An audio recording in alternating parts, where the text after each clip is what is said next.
Kata kamano pod watemo mar mondo mi watudre kod Duncan yo makare. Daktari walusa ne kutende kod chanjo mano mar nyaldiema. Chanjo ni bende ni sewacho ni mana kaka mar corona kanobiro. Jomoko na nigi to. Gikaw chanjo makama koso kik gikaw. Gwenge aboro mabende sani koro idhi chiwe chanjo makama. Neno kanyo ka piny owacho geto mok tin ne kwan ji milion 1.8 mabende idhi chiwne gi chanjo makama. Haneno ka Duncan koro giwinja sani. Daktari kapok awinjo pachi, awinja na pachi Duncan Arunda kentire county ma Migori. Duncan ing'is jok mathagi go ni ne yamo kik gilos kodi gi sani. Pole. Yes. No watch chanjo. Mano is the point of discussion, right? Adier, mane mwadwa lose sani. Sawa. Chanjo and waluongo ni preventive is a preventive measure madhi geng'o landruok mar cholera e population. To kaka daktari owacho, o target 1 year and above. To en chanjo en okaw 2 years, then after 2 years ikaw booster. Ikaw booster continuously. Ojako mention kendo ni the population that is being targeted it is a survey which was done some time back. To giyudo ni ma risk population. To risk population was based on specific indicators. Now, one, then issue mar latrine coverage. Mana kaka wacho ni wash. Iyudo ka areas gi population coverage mar latrine joma tiyo gi choo ne tin kabisa, maybe even below 25%. Then joma logo lwedo gi hygiene behaviors ne ni piny kabisa, yani tabia mag ler ne rach kabisa e gwenge gi.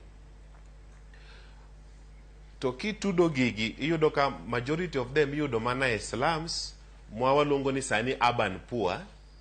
To gi like Migori wan gi the mines ma gi beaches. Nikech iyudo ka jomodak e environment mar nam, iyudo ka behavior gi ok ambatana maber kabisa gi ler mar alwora. Nikech iyudo ka giluokre by the road, by the lakeside, by the beaches and all that. But kendo, as I emphasize, kendo kaka daktari wacho ni nyaka wa emphasize on preventive measures which we are now taking in place. Yudo ka urban slum, number chiel, slums choche nitie. Nikech landi ka landi nigi choo. To jogi tiyo gi choo. But problem en ni jogi kuma gigole pi. Yudo ka gin ga communal place mar tumo pi. Kata gidhi a specific source manya bedo kata spring manosoko kata aora. To aora ka yudo ka takataka mang'eny ma e town be ringo to donje e aora no. Koro ka gikawo pigni to gidhi go e ot, o githiedh pi, kata ka githiedho pi, ok githiedh pi e yo makare, nikech yudo ka an gi gas to onego bedni atedo chiemo, onego bedni atimo 1 2 3, koso onego bedni achwako pi. Koro priority mar household ni ema koro dhi e one side to weyo wach chwako pi kando, ka gi assume ni pigni maybe othiedhi kata en pi soko maler ma ok onego bedni timo nadi tibi thiedho. Koro magi are simple behaviors mar affecting the slums gi urban poor monego bedni koro sani wa attack. Nikech supply mar water nitie but safety onge. Safety tiende ni storage, to safety tiende ni treatment. Kapo nitie wach logo lwedo, ng'ato ng'iyo ni, do I need to wash my hands or do I need to use the water for cooking? Nyiso ni water mabedo supplied kanyo is not adequate. So as far as wadwa timo chanjo, which we really support, to wadwa ni mondo Migori be obed part of the counties mabedo vaccinated, our people be nyaka watim gi mulongo ni change of behavior. Nyaka wa prioritize. To prioritization en nyaka wa make sure ni gik mwatimo en gik mamiyo wabedo healthy.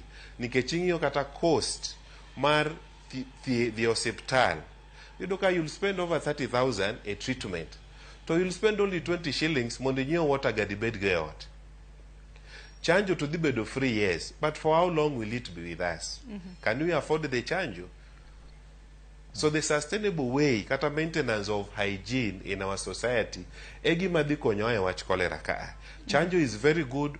We are even requesting the national government mondo consider all the counties along the lake region and all the sub-counties. Nikech mano is like a buffer between the population and cholera. Aparo ni kanyo ilose Yes. maber. Awinjo mana pachi bende kotenre kod chanjo Daktari Onyango kintiere kaunti ma Kisumu. Bang' mano abia winjo